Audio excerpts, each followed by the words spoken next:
start with the very first speaker, speaking for the past, about the past, Lance Kennedy.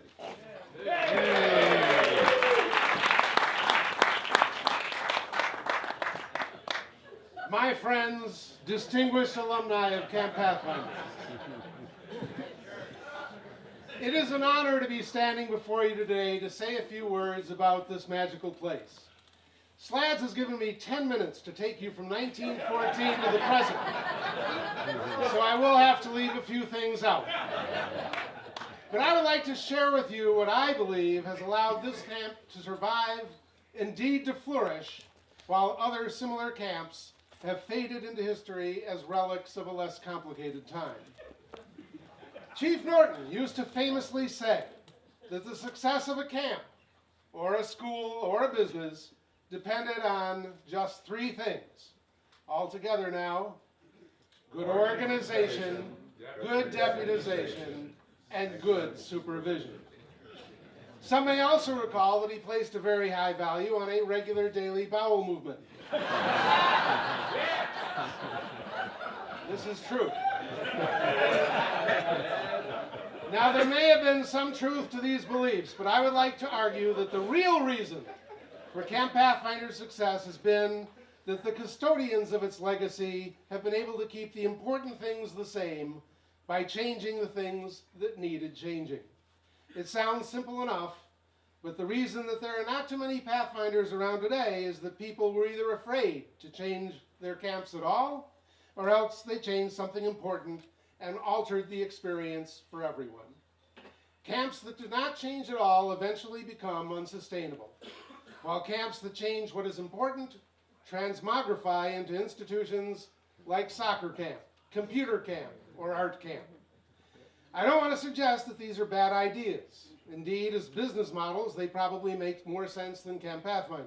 But ask yourself, how many of those camps will be hosting a party like this one after 100 years?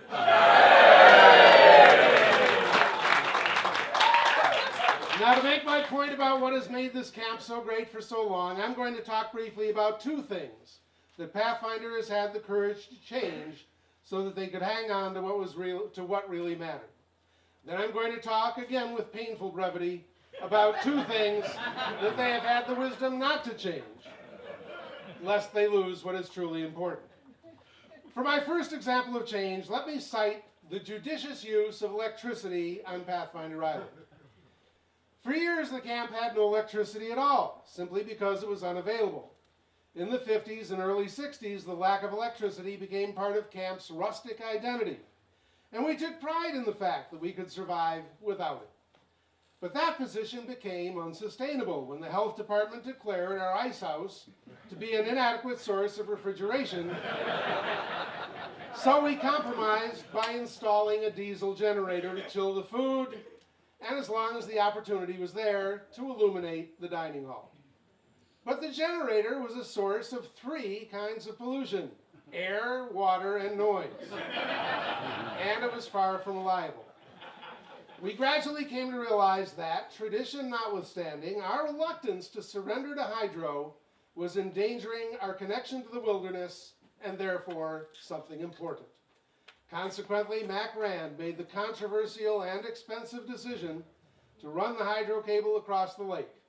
And now, camp relies on electricity in all kinds of ways to deliver its traditional product of outdoor education more safely and more effectively to more people. So yes, the camp has a well-powered building to keep its wooden canoes afloat in top condition. And it has a restaurant-quality equipment in the kitchen to produce excellent food and serve it safely. But at night, the light you see still comes from the stars, and the sound you hear still comes from the loons. Yes, we use satellite and computer technology to track our most remote trips and to keep in touch with parents and alumni, but you will not see our campers walking around with iPods. It was never about what kind of energy we used. It was always about what kind of energy we created. For my second example of change, I will choose the expanding role of women on the Pathfinder staff.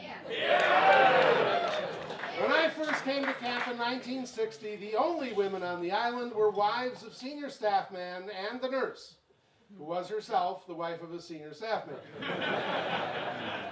Their roles in the program were confined to the mix and chips at rest hour, reading to them, running the candy store, and serving milk and cookies on special occasions. They ate meals at the ladies' table in the kitchen, and they swam at the ladies' dock, effectively segregated from the rest of the Pathfinder community.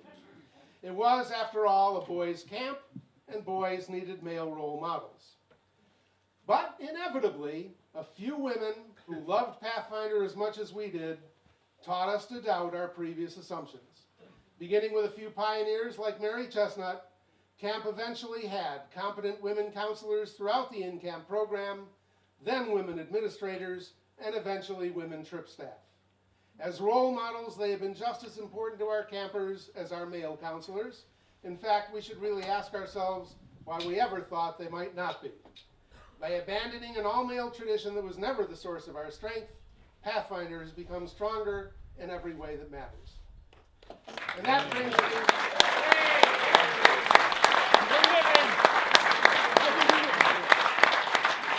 I'm compromising my 10-minute pledge. This brings me to what Pathfinder has wisely refused to change, the things that matter. Again, my time restriction will only allow me to choose 2 examples, so I'll try to make them good. First, of course, Pathfinder has preserved its connection to the natural beauty of Algonquin Park, providing its campers and staff a relationship with the natural world that is impossible to duplicate at home or at school. The camp has also quite emphatically embraced canoe tripping as its signature program, ensuring that everyone will experience nature on a personal level. While our trippers like to take pride in the fact that they trip in traditional ways, make no mistake about it, they are doing it better today than we did it in the past. Not only are Pathfinder trips still famously fast and efficient, but they also have earned the reputation of being the safest, the friendliest, the most creative, the most professional, and the most respectful of the ecosystems through which they trip. If you've not yet done so, check out the many Pathfinder videos posted by our trippers on YouTube. As you revel in the joy of the campers and marvel at their canoeing skills, you will be swallowed up by the splendor of the rivers, the lakes, the sunsets, and the wildlife that surround them. Entire books have been written on the subject of experiential education and why the wilderness provides the ideal medium for human growth, physically, mentally, socially, and even spiritually. The irony is that the wilderness is disappearing faster than people are rediscovering its importance. Well, Pathfinder has known about its importance for 100 years. I could go on, but I only have 10 minutes. For my second example of something Pathfinder has not changed, I will choose my personal favorite thing about the camp, the foundation of multiple talks that I've given to the students of Baylor School over the years. Camp Pathfinder simplifies the confusing process of growing up, because it is the ideal place to learn what you can do and what you can do without. Pathfinder parents have always marveled at the difference in maturity between the boys they said goodbye to at the bus and the boy they welcomed home later in the summer. Give the camp multiple summers to work its magic, and the change can be truly dramatic. Somehow growing up is easier if a chip just has to grow up to be a Cree. A knot just has to become an AA becomes a third man, and so on. Then one day that former Chippewa becomes a headman, and he finds himself miles from the comforts of civilization, responsible for the lives of 6 children and 2 adolescents who are spending their days doing things most people would classify as potentially dangerous. To a Pathfinder headman, it's all part of a continuum of growth that this camp nurtures in a million subtle and beautiful ways. But it is worth noting that he welcomes a level of responsibility that the head proctor at a computer camp could hardly even imagine. I stand before you today as a happy and successful teacher and textbook author, a far cry from the nervous 13-year-old who first set foot on this island in 1960. With all due respect to my wonderful parents and my 22 years of schooling, I will cheerfully give Pathfinder most of the credit for what I have become. As I look out on this crowd, I see a lot of very successful alumni who are probably just as willing to acknowledge the role that Pathfinder played in their growth. Let us all be grateful together, and then let us all rejoice in the fact that the same magical transformation is occurring in the lives of young men today, 2, 3, and even 4 generations after you and I walked these paths. In closing, I hope you'll forgive me for waxing philosophical for my allotted 10 minutes.